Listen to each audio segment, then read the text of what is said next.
رسول پاک صلی اللہ تعالیٰ علیہ وسلم کی ایک حدیث میں آپ کے سامنے عرض کرتا ہوں، اخلاص میں کتنی طاقت ہے وہ بتاتا ہوں۔ حضور اکرم صلی اللہ علیہ وسلم فرماتے ہیں، صحیح حدیث ہے یہ، 3 لوگ سفر پر تھے، 3 دوست تھے، یہ تینوں سفر پر تھے اور یہ پہاڑوں کے راستے سے جا رہے تھے۔ ایک پہاڑ کے غار میں ان لوگوں نے پناہ لینے کے لیے تھوڑی دیر آرام کیا اور بارشیں شروع ہو گئیں، طوفانی بارش، اور ایسی بارشیں آئی کہ پہاڑ کے پتھر کھسکنے لگے اور ایک بہت بڑی چٹان کھسک کر کے یہ غار کے منہ پر آ کر گر گئی۔ غار بند اور یہ اندر 3 بیٹھے ہوئے ہیں، ہاتھ کے ہلانے سے تو پتھر جانے والا نہیں، ایک بڑی چٹان گر کر کے بند ہو چکی، ان کی قبر وہیں بننے والی۔ 3 لوگ ہلا کر کے کیا ہٹا سکتے تھے؟ اب تینوں لوگوں نے کیا کیا؟ میرے آقا صلی اللہ علیہ وسلم فرماتے ہیں تینوں رونے لگے کہ اب ہماری موت یہیں پر ہونے والی ہے، ختم ہے، لیکن اس سے پہلے چلو اللہ کی بارگاہ میں اپنی زندگی کی کوئی ایسی چیز ہو جو تم نے خالص اس کے لیے کیا تھا، اس نیکی کو وسیلہ بنا کر کے دعا کرتے ہیں، دیکھتے ہیں پتھر ہٹتا ہے کیا۔ تو تینوں نے اپنی اپنی زندگی کی ایک ایک چیزیں شمار کرنا شروع کیا۔ توجہ چاہتا ہوں، پہلے ایک بندہ سجدے میں گرتا ہے اور عرض کرتا ہے، مولا تو جانتا ہے میری ایک بوڑھی ماں تھی، ماں کی خدمت بہت کیا کرتا تھا، ماں کی بہت تعظیم کرتا تھا۔ ایک دن رات کو جب میں گھر پہنچا تو میرے پاس صرف 1 روٹی تھی اور تھوڑا سا دودھ تھا۔ میرے گھر کے کئی بچے تھے، بچے بھی بھوکے تھے، لیکن میری ماں بوڑھی تھی، تو میں جب بھی گھر رات کو پہنچتا پہلے اپنی ماں کو کھلاتا، اس کے بعد اپنے بچوں کو کھانا دیتا۔ اس دن ایسا ہوا کہ میرے پاس صرف 1 روٹی اور تھوڑا سا دودھ تھا، ماں بھی بھوکی تھی اور بچے بھی۔ بچے آ کر لپٹ گئے، کہنے لگے کہ ہمارے لیے کھانا، بھوک کی شدت ہے۔ میں نے بچوں کو تھوڑی دیر کے لیے بٹھایا گھر کے باہر اور اس روٹی کو چور کر دودھ میں اپنی بوڑھی ماں کو کھلایا۔ میری بوڑھی ماں جو بھوکی تھی وہ پوری روٹی کھا گئی اور پورا شکم سیر ہو کر وہ دعا کرتے ہوئے سو گئی۔ اس رات کو میں بھی بھوکا رہا، میرے بچے بھی بھوکے رہے، ہمارے گھر میں اس کے علاوہ کوئی کھانا نہیں تھا۔ اے رب ذوالجلال، میں نے اپنی ماں کے ساتھ یہ جو حسن سلوک کیا خالص تجھے راضی کرنے کے لیے، خالص تجھے راضی کرنے کے لیے۔ مولا اگر یہ میری نیکی تجھے پسند ہے تو یہ چٹان کو ہٹا دے۔ وہ دعا کر رہا تھا، چٹان تھوڑی کھسک گئی، اپنے آپ کھسک گئی، لیکن اتنی نہیں کہ وہ نکل سکیں۔ دوسرا جو ساتھی تھا وہ سجدے میں گرا اور وہ دعا کرنے لگا۔ یہ پوری حدیث پاک موجود ہے جس کو میرے آقا نے بیان کیا۔ میرے عزیز و زندگی میں کوئی ایسی چیز ہو جو اللہ کے لیے کیا ہو، پھر دیکھنا زندگی کی مصیبتیں آئیں، اسی نیکی کو تم اللہ کی بارگاہ میں رکھ سکتے ہو۔ دوسرا سجدے میں گرتا اور کہتا ہے، مولا تو بہتر جانتا ہے میں اپنی چچیری بہن کا عاشق ہو گیا تھا۔ اس کی چچیری بہن تھی، چاچا کی بیٹی، عاشق ہو گیا اور ہم دونوں میں معاشقہ چلنے لگا، ایک دوسرے سے محبت کرنے لگے۔ ایک دن ایسا آیا کہ ہمارے گھر والے اور اس کے گھر والے سب باہر چلے گئے، ہم دونوں تنہا رہ گئے اور ہم دونوں ایک کمرے کے اندر آئے۔ ہم دونوں نے گناہ کرنے کا ارادہ کر لیا۔ شادی تو نہیں ہوئی تھی، نکاح بھی نہیں ہوا تھا، دونوں کھڑے ہوئے، گناہ کرنے کا ارادہ ہی تھا کہ ہم دونوں کو اچانک خیال آیا میرا رب دیکھ رہا ہے۔ ہم کپڑے اتارے اس کے سامنے جو ہمارے دلوں کے حالات بھی جانتا ہے، تو وہ میری چچیری بہن وہ بھی رونے لگی، میں بھی رونے لگا اور ہم ایک دوسرے کو ہاتھ نہیں لگائے۔ مولا اس زنا سے اور اس بدکاری سے اگر میں بچا تھا تو میرے رشتہ داروں سے ڈر کر نہیں، خالص تیری رضا کے لیے، کہ مولا کریم کے اس سلطنت کو میں اپنے گناہوں سے پامال نہیں کروں گا۔ تو جب یہ وہ کہنے لگا اور عرض کیا، مولا اگر میں وہ رات گناہ سے بچاؤں، تیری بارگاہ میں میرا وہ بچنا پسند ہے تو اس چٹان کو تو ہٹا دے۔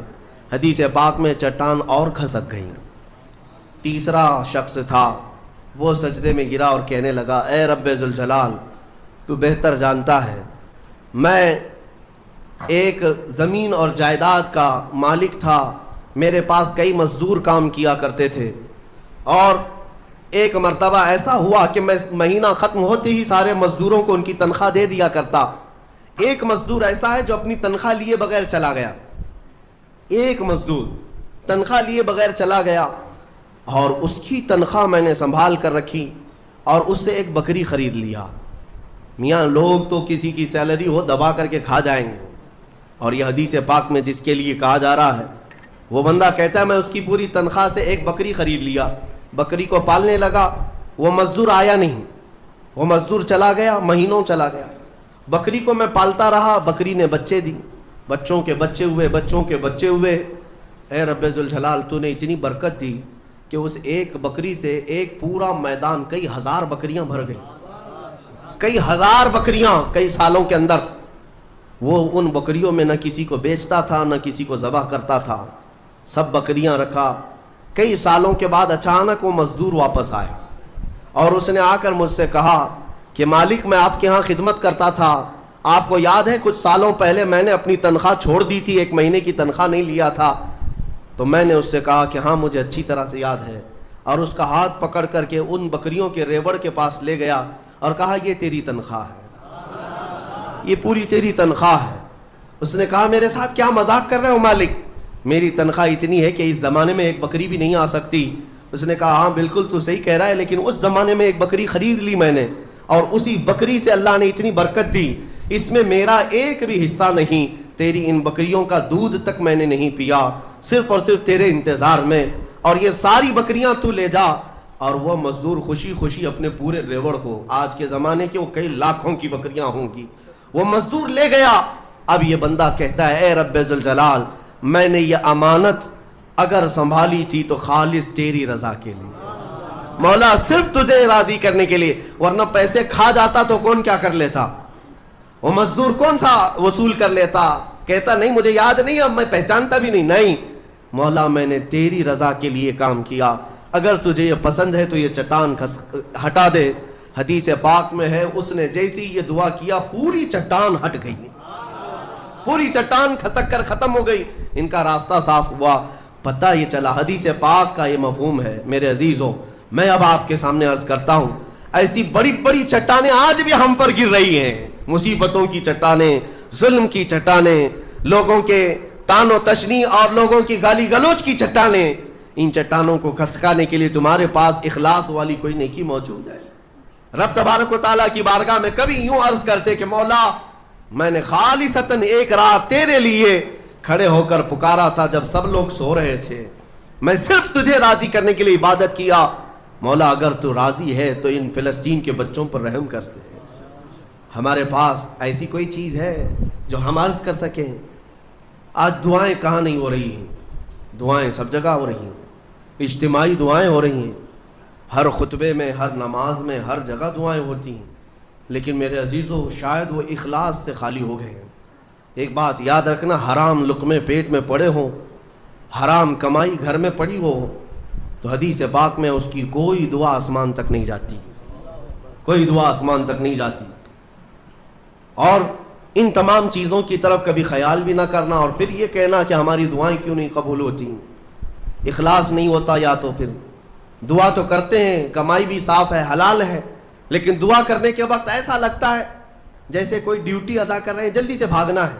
ہم تو دیکھتے ہیں نا, نماز میں ہاتھ اٹھانے میں بھی لوگوں کو شرمندگی ہونے لگتی ہے. کچھ تو مرے ہوئے ہاتھوں کے ساتھ دعا کر رہے ہیں, کچھ انگوٹھے پھوڑ رہے ہیں دعا میں. تم رب تعالیٰ کی بارگاہ میں مانگ رہے ہو, اخلاص اگر ہوتا تو تمہیں اپنے کی خبر نہیں ہوتی. اخلاص, دعا بھی تو رسمی طور پر مانگ رہے ہیں, امام اپنی دعا کر رہا ہے, مقتدی اپنے انگوٹھے پھوڑ رہے ہیں, یہی تو چل رہا ہے. کچھ انگلیوں میں کھیل رہے ہیں, کچھ اپنے ہاتھوں کو نیچے لٹکائے ہوئے ہیں.